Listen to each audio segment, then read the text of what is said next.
कोशिश है जी। ये कोई अवैध निर्माण नहीं तोड़े जा रहे। जी, ओके। सर आपने 8 मिनट की भूमिका रखी और इन्होंने भी 8 मिनट की भूमिका रखी, तो मुझे उम्मीद है कि मुझे कम से कम आधा समय दे देंगे, क्योंकि मैंने सारे उनके पॉइंट नोट डाउन किए। बड़े सम्मानित वकील है। पहला सवाल मेरा आदरणीय प्रशांत भूषण जी से। उन्होंने कहा कि 10:50 को ऑर्डर आ गया था सुप्रीम कोर्ट का, 11 बजे मीडिया में चल रहा था, तो क्यों नहीं रोका गया? तो मुझे प्रशांत भूषण स्पेसिफिकली सवाल नंबर 1 इसका जवाब दें कि बिना सर्टिफाइड कॉपी के या बिना वेबसाइट पे चढ़े ये कौन सा प्रावधान संविधान का या कानून का अधिकार एक स्टैट्यूटरी अथॉरिटी को देता है कि वो मीडिया में, मतलब संदीप चौधरी जी ने 11 बजे अनाउंस कर दिया कि सुप्रीम कोर्ट ने कर दिया है, तो उस संदीप चौधरी जी की बात पर संज्ञान लेकर वो उस पर कार्रवाई रोक दे? मुझे स्पेसिफिक प्रावधान बताए। Point number 1। पॉइंट नंबर 2, मैं सवाल पूछना चाहता हूं आदरणीय प्रशांत भूषण जी से कि section 130, section 163, section 348, section 368, 1, 2, 3, 4 read with 2010 judgment of Delhi High Court and I quote Justice Dhingra, no notice is required when encroachment of roads, public lands and public ways is done. ये इसको पढ़ते हुए notice की वैसे तो आवश्यकता नहीं है, परंतु नोटिस दिया गया था। पर मेरा सवाल लॉजिकल प्रशांत दिया गया था कितने दिन पहले? मैं आपको बताता हूँ, ये पूरी प्रक्रिया बहुत लंबी प्रक्रिया है। नहीं, तारीख बता दीजिए कब नोटिस दिया गया, जहां हाँ ये इसके बारे में दुकान और जो रेडी पटड़ी वालों को हटाया गया वो नोटिस कब दिया गया? आप ऐसा है कि इस कानून में ओनर्स ऑफ प्रूविंग जो होता है, एक्यूजेशन जो ओनर्स होता है, वो जिनके ऊपर कार्रवाई की गई उन पे है, तो वो आकर बता दे कि उनको नोटिस नहीं दिया गया है, उसका सबूत वो पेश कर दे। अच्छा, दूसरी बात, मतलब नोटिस देने का कोई प्रावधान नहीं है?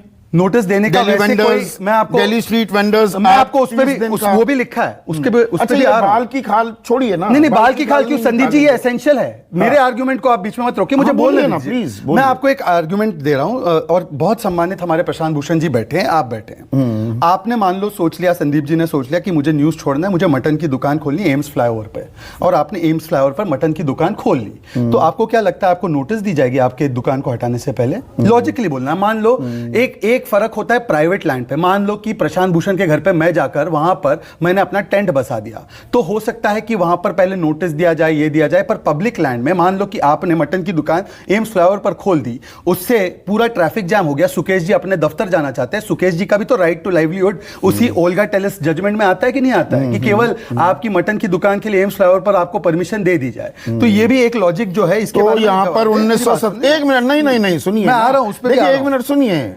ये ऐसा नहीं हुआ ना कि एम्स के वहां पर रिंग रोड पर किसी ये पब्लिक रोड था? एक मिनट सुनिए, ना, एक सेकंड, एक मिनट सुनिए ना। मैं यहाँ पर गणेश गुप्ता, 4 मिनट दोगे ना? अभी पूरा टाइम दूंगा, आप टाइमर लगा रखा है ना। गणेश गुप्ता की जूस की दुकान 1977 से थी। Very good. 35 साल से थी। हाँ, पंडित रमन झा की पान की दुकान बिल्कुल थी। और दिल्ली बीजेपी के प्रदेश अध्यक्ष की, भाई आपकी पार्टी के बड़े नेता होंगे, कानूनी वक़्त क्या है कि वो एमसीडी को बोले कि जाए चला दीजिए?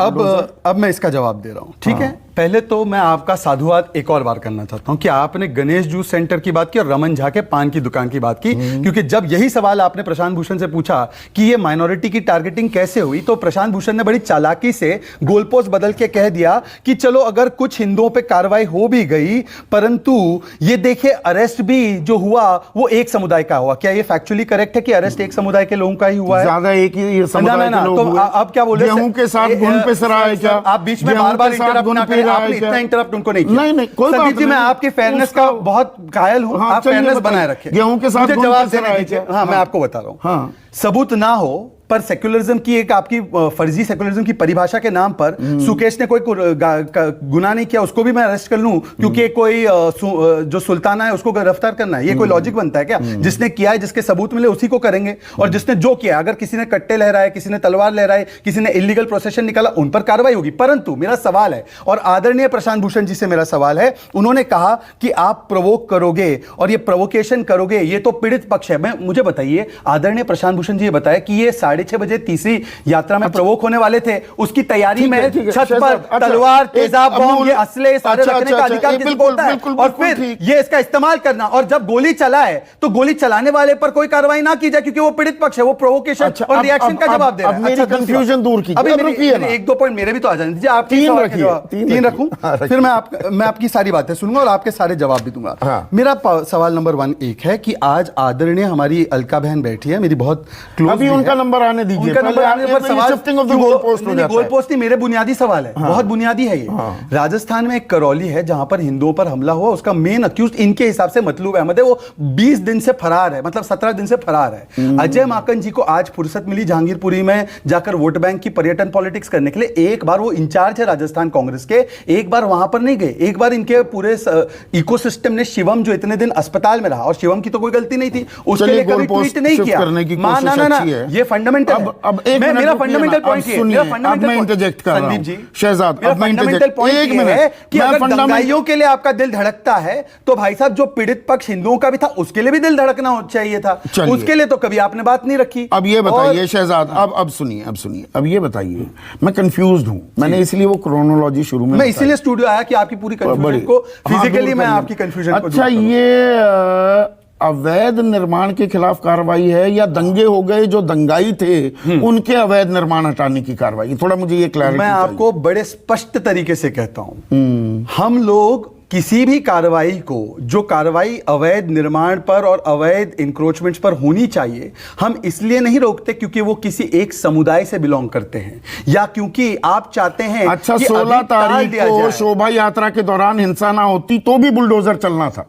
आपको मैं एक आंकड़ा दूं और आपके सुकेश जी के पास ये आंकड़ा होगा, जनवरी, फरवरी, मार्च और अप्रैल, ये 16 तारीख से पहले इसमें 200 एनक्रोचमेंट्स हटाई गई है इसी जहांगीरपुरी से। मैं झूठ बोल रहा हूं? खरगोन में भी रामनवमी के दौरान हंगामा होता है, हिंसा होती है, तभी बुलडोजर चलता है। अच्छा, मैं आपको मतलब ये संयोग है या प्रयोग? मैं आपको एक उदाहरण देता हूं। आपके और सुकेश जी के गाड़ी का एक्सीडेंट हो गया, ठीक है? आप लोगों की गाड़ी का जब अरे हाथ से मेरे साथ ही हो रहे हैं। हाँ, आज सारे हाथ से करा कर ही जोड़ेंगे। बहुत महत्वपूर्ण है। हाँ। आप लोगों की गाड़ी का एक्सीडेंट हो गया, फिर उसमें जब पुलिस वाला आया तो आप दोनों के बीच में मामला यह कि गलती किसकी है? सुकेश की है, संदीप की है। परंतु जब संदीप और सुकेश से कागज मांगे गए गाड़ी के, तो संदीप की गाड़ी जो है वो उनकी गाड़ी है ही नहीं, उन्होंने चोरी की गाड़ी चला रहे। तो संदीप के ऊपर कार्रवाई इस बात की हुई कि गाड़ी क्यों आपकी चोरी किया, बताइए इसका। तो संदीप बोले नहीं, मतलब ये कार्रवाई अवैध केवल इतनी होनी निर्माण हटाने के चाहिए लिए कि किसने एक्सीडेंट किया। ऐसा नहीं होता, ऐसा नहीं होता। पर कांग्रेस पार्टी कहती है कि संदीप बेचारा क्योंकि एक पक्ष का है, एक समुदाय का है, उस पर कार्रवाई मत करो। अच्छा, ये नहीं लॉजिक हो सकता, ये लॉजिक नहीं हो दंगाइयों सकता। को एक संरक्षण धर्म के आधार पर नहीं दिया जा सकता, नहीं दिया जा सकता। और तो मैं दंगे चाहता के हूं खिलाफ कि कार्रवाई है ये। हाँ? दंगे के खिलाफ कार्रवाई है ना, अवैध निर्माण के खिलाफ नहीं है। नहीं, आप तो मेरी बात ही नहीं समझे फिर।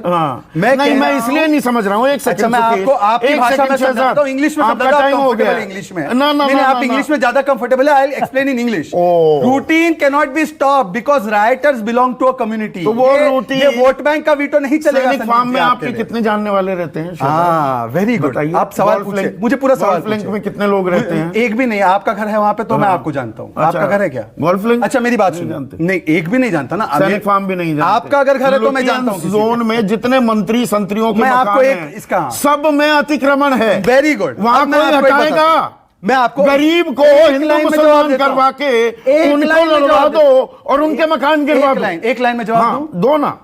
क्या कोई मर्डरर ये कह सकता है कि उस मर्डरर को नहीं पकड़ा इसलिए मेरा मर्डर छोड़ दो? ये तर्क संदीप चौधरी ही दे सकते हैं और अलका लांबा दे सकती है। और अलका लांबा जी मुझे सूची दे दे किन किन के इनके दोस्तों के घर सैनिक फार्म में है, उसके ऊपर भी हम लोग चाहते हैं। हम तो चाहते हैं हर अवैध जो कंस्ट्रक्शन है उस पर कार्रवाई हो। तो अलका जी अपने दोस्तों के, यारों के घर जो बने हैं सैनिक फार्म में, उसकी लिस्ट हमें दे दो। परंतु मुझे एक बात बताओ, करौली में मुख्य आरोपी कहां है? उधर क्यों नहीं गया? उधर भी आएंगे, उधर भी आएंगे। नहीं, उधर अब टाइम देख लीजिए, टाइम